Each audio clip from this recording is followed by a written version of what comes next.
Hi everyone, welcome to this webinar on Help Me to Understand Autistic Empathy. My name is Jessica Harrison, and before we move forward, I wanted to give you an idea of my experience with autism. So I am an autistic autism researcher. I was diagnosed only a few years ago at age 22. So when I was diagnosed, I felt pretty bad because society says that autism is such a bad thing, and for a while I felt a little inferior even. But even at the same time, I did acknowledge that I was the same person that I was before diagnosis, and it was just something that it was just a word really. And I quickly connected with the autistic community, and that's when I really learned that autism is not a bad word as much as a description. It's a label for our community, and it describes people with the same neurology, really. Anyway, so when I became a part of that autistic community, I was kind of confronted by everyone's experiences because pretty much everyone I met had experienced stigma or discrimination as a result of their autism, even exclusion and things like that. And it's not because they were diagnosed with autism necessarily, as much as society and people can sometimes sense that we're different, and they treat us differently in response. For example, some autistic boys, for example, they only go down that diagnostic pathway after they've been seeing an informed psychologist or someone about being bullied, and then the psychologist identifies throughout therapy some autistic traits, and that's how they get diagnosed, is because they were treated differently in the first place. Anyway, the point is, I was diagnosed as an adult and quite confronted by how autistic people were being treated by society. And it was actually only within 2 weeks of my own diagnosis that I started to be treated differently. There was a staff member who kept encouraging me to pursue psychology and to be a psychologist, even though I wanted to go down the research path. She kept saying that I was so good with people and relating to people that I would just be excellent as a psychologist. But after I was diagnosed with autism, like she changed. She said that I couldn't be a psychologist because I don't understand people, I don't have empathy, and I wouldn't be able to deal with working so hard trying to understand people. I wouldn't be able to cope. And I guess that's when I learnt just how little people understand about autism, and I learnt the impact of disclosing your diagnosis to people, which I'm currently doing to everybody. But anyway, diagnosis, yes, important, because for identity and sense of community and support. But yeah, it's that awareness of disclosure and knowing that society doesn't really know autism. Not really. They think they know, but they don't. So I learned a lot about that and the stigma that comes along with it. And the thing that really I couldn't deal with is just how illogical the whole thing was. 1 minute I'm great, the next minute I'm not, simply because of the stigma that comes with the word autism. And I couldn't really stand the way that my community were being treated by society. So what I did was I basically dedicated my psych research career to making things better for the autistic community. So I do research that is important to this community and that is actually helpful to our community. Because a lot of research actually isn't very helpful to us, but anyway. So right now my research is focused on empathy because there's a lot of stigma around empathy and the idea that we don't have it. So that's what I'm doing right now, and that's who I am.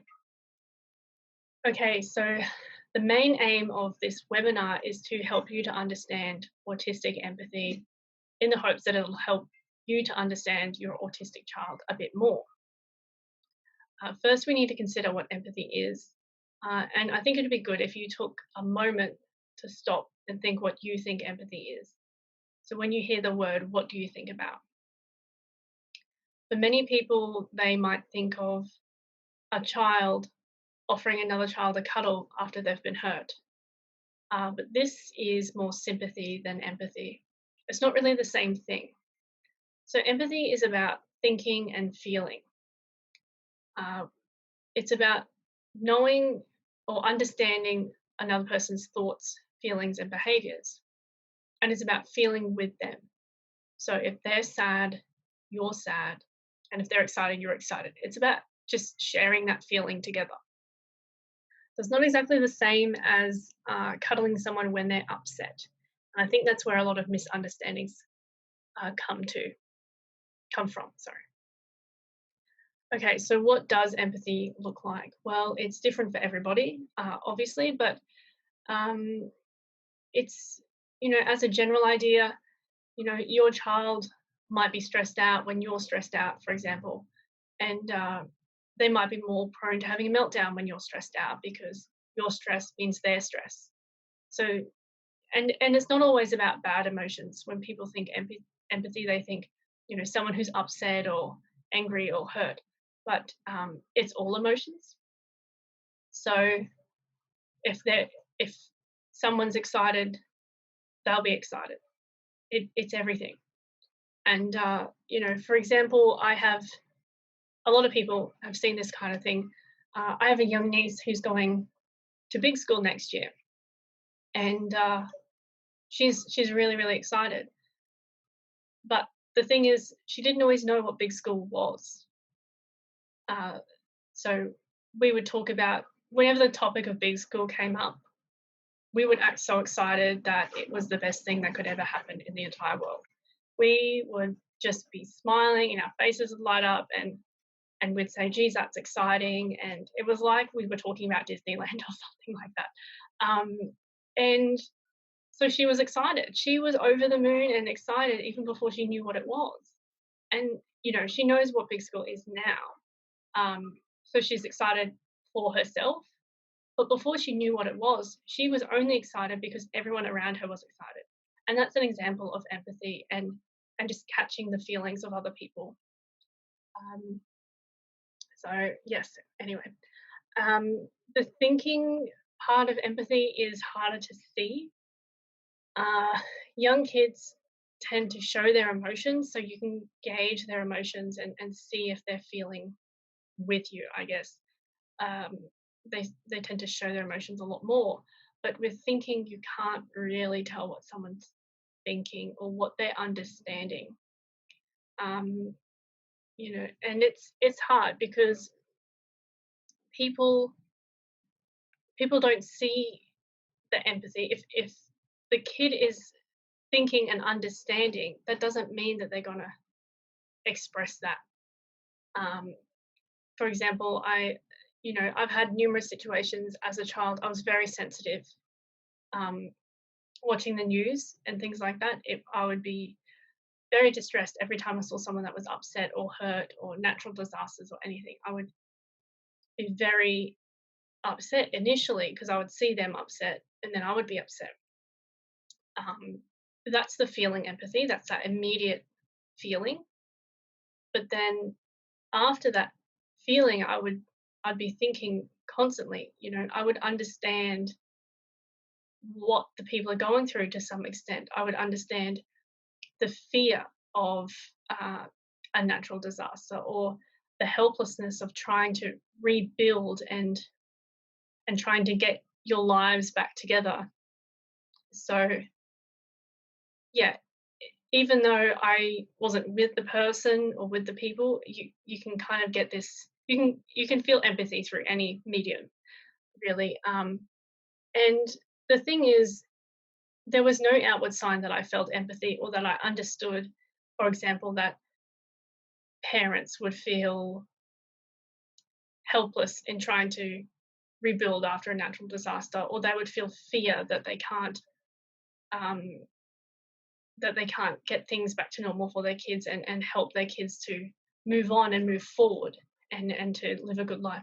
So I understood a decent amount as a kid in terms of empathy and understanding other people's experiences, even if I never had it. But the point is, no one can see that. No one can see what you understand or what you think unless you do something. Which brings me to the next thing, which is that empathy does not always equal behavior. It often does turn into a behavior, but it doesn't always. So it's this is especially the case if the person isn't sure how to express their empathy, or if as a child, they were given a hard time for making mistakes in their expression. So eventually you kind of develop a fear of failure. So you learn not to express empathy because when you did when you were younger, you made a mistake. Um, so empathy doesn't always equal behavior. And I think this is where this whole idea that autistics don't have empathy come from, is because they look at the behavior and say, well, you're not doing this, you don't have empathy. But that's not how it is. Some researchers do think that you can measure empathy by looking at how someone responds to a situation.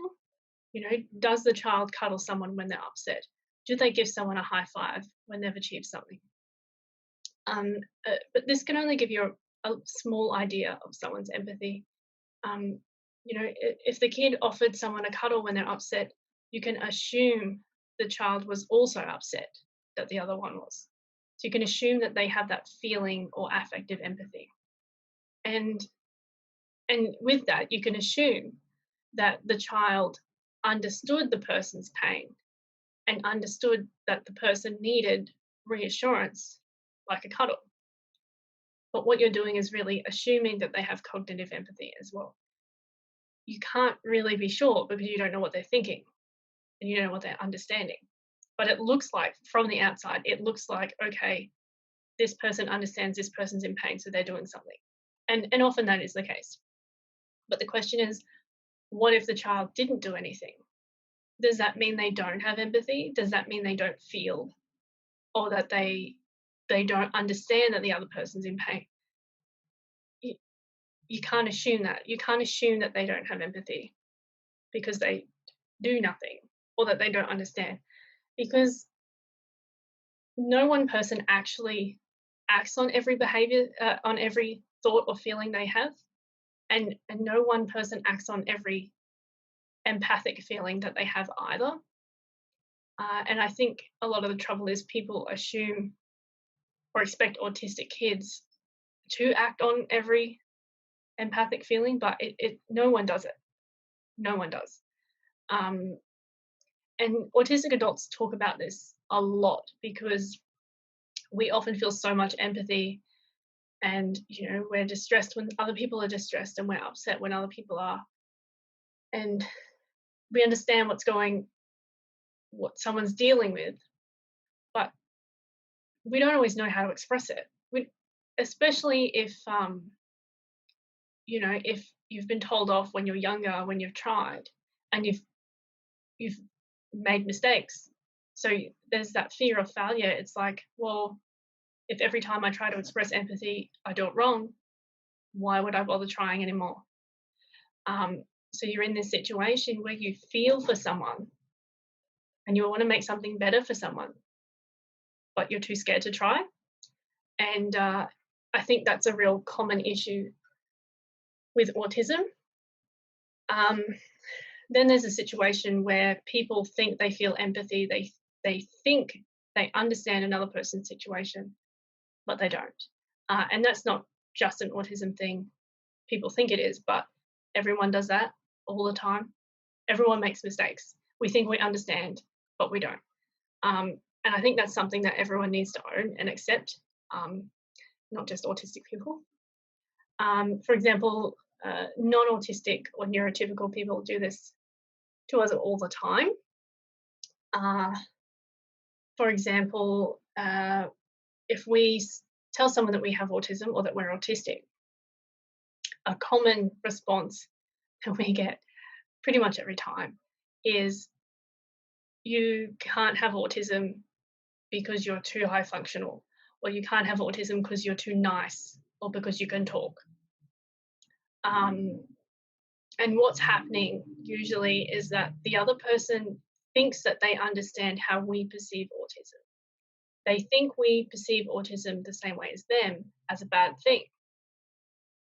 So with their what they think is understanding, they've decided to act on it by trying to make us feel better. They're complimenting us. They think they're complimenting us anyway, and they're trying to make us feel better. But what they're really saying is that your identity and who you think you are is actually incorrect. And autistic people are too impaired to be this functional, and they're too impaired to be this nice. So in this instance, people think that they're feeling empathy, they think they understand, and what they've done is they've chosen to act on that, and it doesn't always work. And that's why I think empathy doesn't always equal behavior, and that's why I don't think it should always equal behavior, because everyone makes mistakes in their interpretations of situations, and I think it would be pretty chaotic if we all acted on everything and every single time that we thought we understood. It's a bit chaotic, and it's a bit misleading as well to think that it's always going to come out in behaviour, especially with that fear of failure that people often have as well.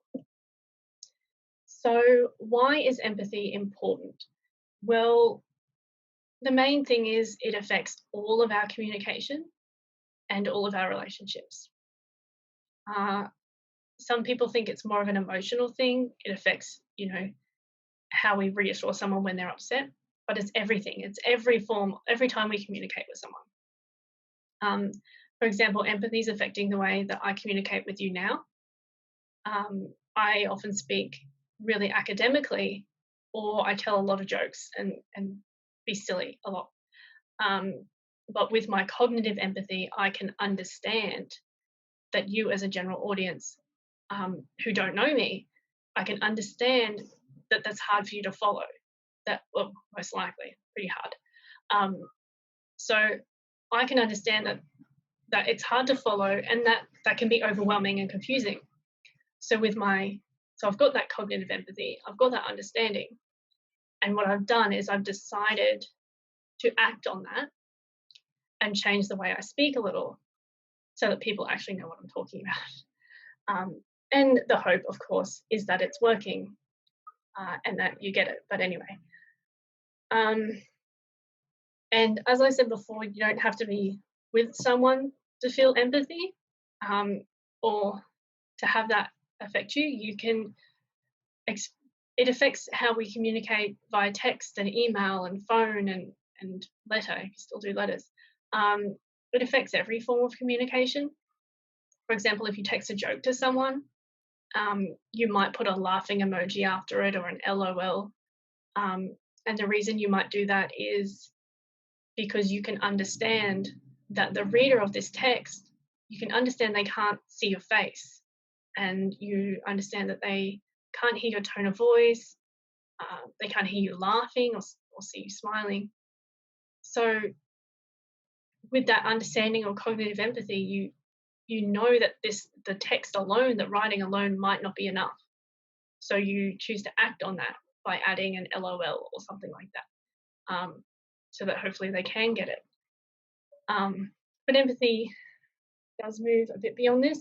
I think it affects a lot of things in terms of maintaining relationships and resolving issues. For example, your coworker might snap at you one day at work. They might just say something really rude. And you might be angry or hurt. But if you know, you might understand though, you might have empathy. For example, I mean, they could be a rude person, mind you, but if you know that they, for example, have a 3-month-old child, you as a parent yourself might understand that, okay, he's got a 3-month-old child, he's probably barely slept in months, he's probably just sleep deprived and cranky at everyone and everything.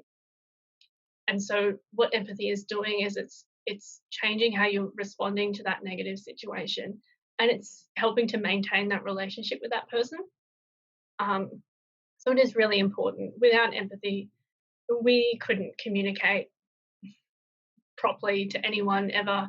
And I think we'd probably be pretty cranky with everyone because we would never understand why people would do anything differently to the way that we would do them.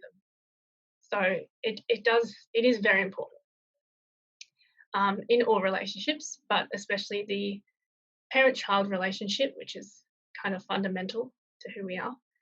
Um, and there's a lot to cover in terms of empathy in the parent-child relationship and parents showing empathy to their autistic kids. So I'm doing that in the next webinar. But what I will say now is that it's important to model empathy to your kids, not just autistic kids, but just to all kids. But and I know that can be kind of stressful to think that, but the thing is that we automatically do it already. So you can kind of relax. Like we already are empathic towards our kids without even noticing it. For example, if a 3-year-old or a 2-year-old, you can see that they're struggling to ask you to pass them the rhinoceros toy. You can see the frustration, and they're putting their hand up, trying to reach for this rhinoceros toy. A common response that adults would have is, would you like the rhino? And then you hand it to them because you understand that they're getting really frustrated and upset and they're about to lose it. And you're using the word rhino to offer them a solution to this problem now and in the future. They can't say rhinoceros, they're trying, but they can't say it yet. So we instinctively accommodate that difficulty that they have, and we say, would you like the rhino? So now, next time, they can ask for it and be empowered to be able to ask for that without going through that frustration. And, they're not very patient when they're that young either. So, we're empathic with kids automatically, and that even moves on to behavior. For example, if you have a 12-month-old and they knock over and break a vase when they're holding onto a table, it's very unlikely that you would yell at them. And the reason for that is, even though they've broken the vase, you understand their thoughts around this. You understand that they didn't mean it. You understand that they were trying to hold onto the table to balance themselves so they didn't fall over. And so with that understanding of what their intentions are or what they're thinking, you halt your anger at the thing being broken, and you respond more sensitively. You might respond differently if it was your 12-year-old who broke the vase because they were playing ball in the house just after you told them not to play ball in the house. And it's about understanding that different intent and understanding the different thoughts that they may be having and why they would be performing this behavior. In this case, they might just be being naughty. So you change how you respond. And we all just need to, so we all have this ability and we all do it automatically and instinctively. But it is helpful if we can apply them intentionally to our children, to autistic children especially. But I do acknowledge that it might be harder to empathize with an autistic child if you weren't one yourself. You might sometimes feel like you're speaking two different languages, and to be honest, they probably feel the same way as well. But it's just about, I guess, remembering that,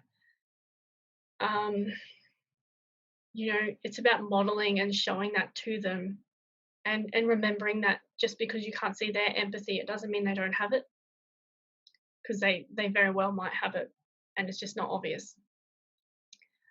As I said, in the next webinar, I'm going to talk about showing empathy to your autistic child.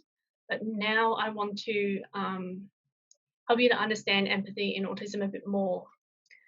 Okay, what does research say about empathy in autism?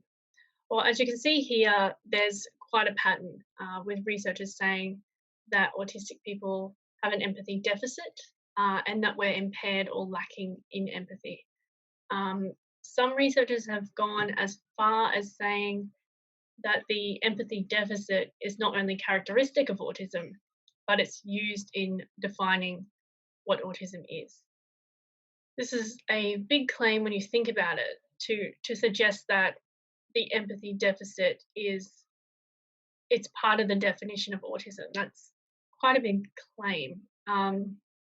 I I talked a bit about this when I contacted a few autistic adults and asked them about their experiences with empathy.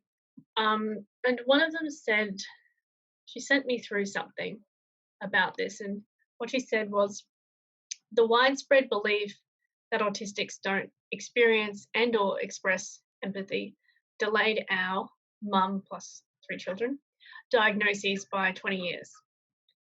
That's a lot of years of unnecessary trauma and life challenges based on misinformation.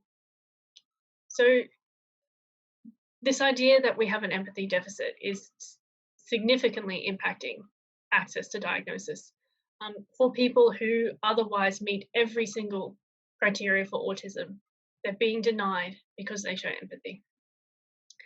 And there's just countless examples where autistic adults have reported stigma and discrimination based solely on the idea that they don't have empathy. And as I explained in my introduction earlier, I was treated differently suddenly because apparently I didn't have empathy after I was diagnosed. And it's just that stigma that comes with autism and that lack of understanding. But anyway, so that's what the research is saying about empathy in autism, and it's pretty strong. A lot of people most people have heard about this empathy deficit, and it's assumed to be true.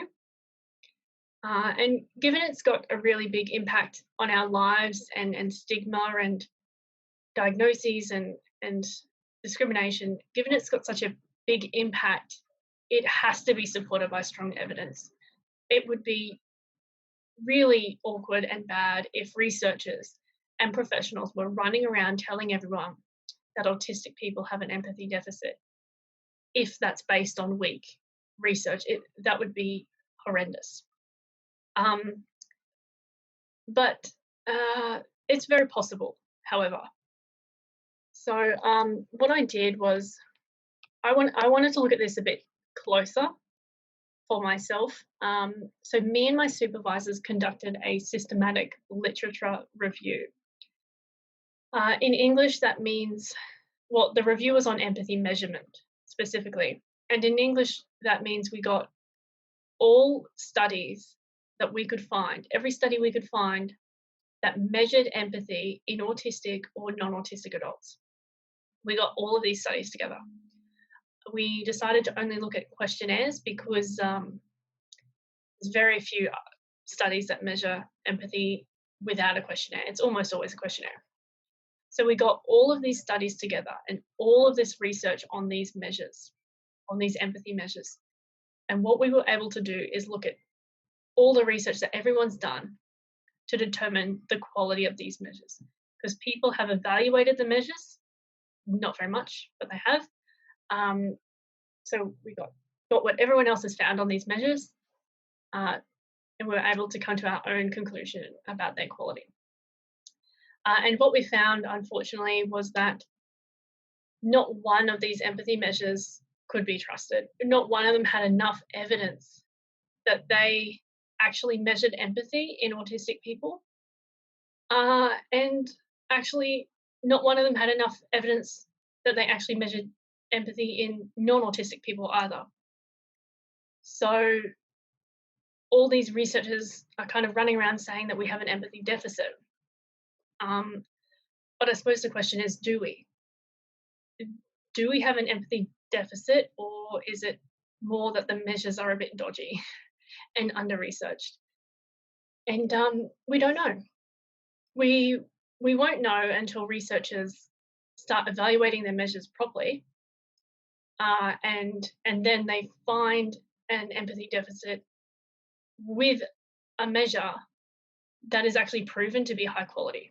Because at the moment, they're finding the empathy deficit, but none of these measures have evidence that they're of high quality. So effectively, researchers don't know. Not yet. And if we even move on beyond the measurement issues in empathy research, we also have to think about the bias in the way research is reported. For example, there's plenty of research that shows that autistic people don't understand non-autistic facial expressions. And the conclusion is that autistic people have a deficit and that we don't have empathy and we can't identify these facial expressions. But there's also research that shows that non-autistic people don't understand autistic facial expressions. But the conclusion of that research is that autistic people have a deficit, but this time it's in expressing emotion. So it's either way, regardless of which group is failing, it's the autistic person's fault. And you even look at the title of this study by Brewer et al., we're even blamed in their title. So it says, can neurotypical individuals read autistic facial expressions? Apparently they can't. Then it goes on to say, atypical production of emotional facial expressions in autism spectrum disorders. So if we don't understand non-autistic facial expressions, it's our fault. If they don't understand our facial expressions, it's our fault.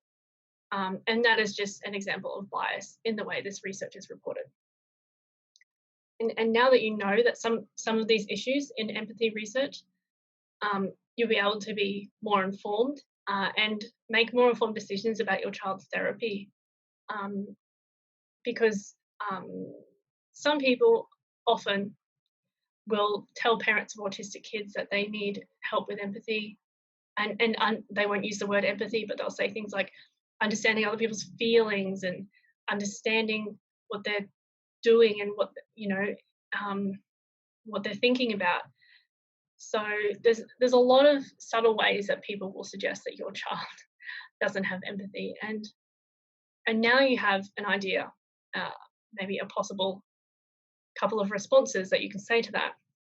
And if you're like me, you'll respond, then you'll go on a rant about it, turn it into a career, and start making videos for parents about it. That is also an option if you want to join me. Okay, so in the absence of any sort of strong or trustworthy evidence or research on this, where can we go to for information on empathy and autism? Well, thankfully, no matter what the research world is doing, we always have autistic adults. And they have insights that science can't really catch up to right now and may never catch up to. So autistic adults are really your best source of information on this at the moment. The research just isn't good enough yet. And even in areas where research is doing well and excelling, autistic adults can still show you how this research can apply to your child or to an individual. So really, you can't underestimate that lived experience. Okay, so what do autistic adults say about empathy in autism? Well, a common theme in our community is this idea that empathy differences are just differences and then they're not deficits. But because we are the pathologized group with the disorder, anytime there's a miscommunication, it's attributed to us and to our deficits. But actually, communication's a two-way street.